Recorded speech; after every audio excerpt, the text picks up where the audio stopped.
तुम नहीं जानते कि बोने से क्या होता है। मलाकी में कहता है कि तुम पर भारी भारी श्राप पड़ा है। किस विषय में श्राप पड़ा है?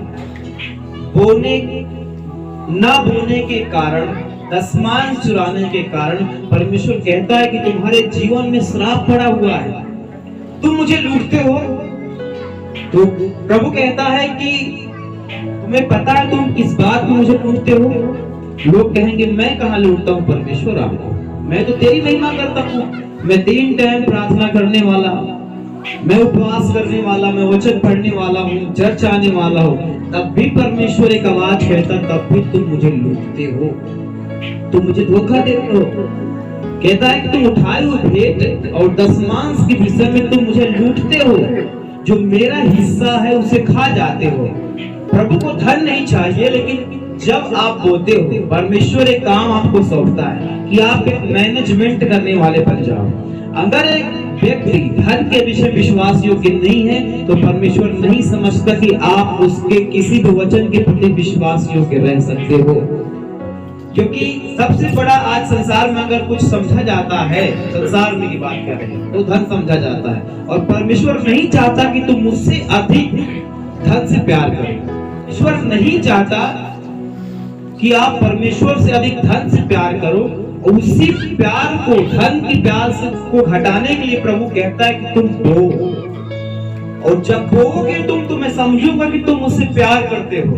और जब नहीं बोओगे तुम्हारे ऊपर श्राप पड़ा हुआ है, और जो तुम्हारा हिस्सा है, जो तुम्हारा भाग है, जो तुम राजाओं के बेटे हो, गरीबी से निकाले गए हो, अमीरी में पहुंचाए गए हो, तब तक वो स्थान तुम्हें नहीं मिल सकता जब तक तुम मेरे भवन को न बना दो।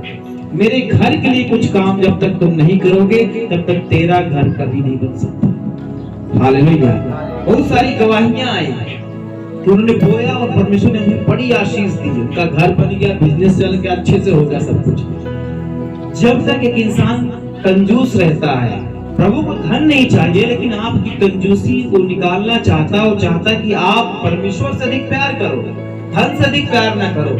इससे प्रभु परखता है कि तुम बोते हो कि नहीं बोते हो। अगर एक टाइगर हो, आप देने वाले हो, टाइथर हो, आप बोने वाले हो, तो परमेश्वर समझता है कि आप अगर बोने वाले हो तो हर बात में आप काटने वाले होंगे। हालेलुया।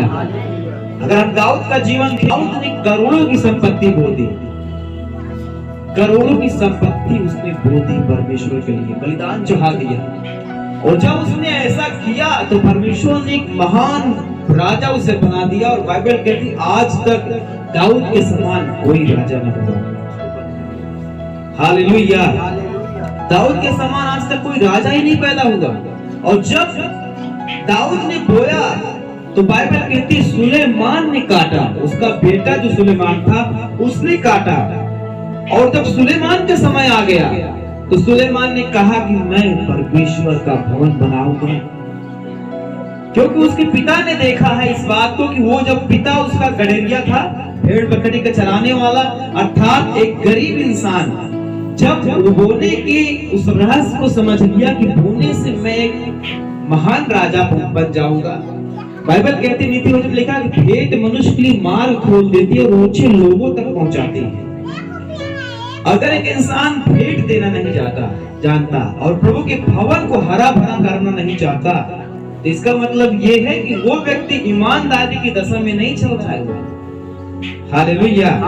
दाऊद इस बात को पकड़ लिया, नीति वचन की बात को, उसके आगे की बात को कि बोना हमारे लाभ के लिए है ना कि परमेश्वर के लाभ के लिए। प्रभु को तो किसी बात की घटी नहीं है, लेकिन प्रभु किस बात में आपको परख सकता है। सबसे अधिक जो जिससे आप प्यार करते हैं उसी से आप परखना चाहता है प्रभु। अब्राहम ने इसहाक से अधिक प्यार किया कि 100 साल के बाद उसको संतान आई थी।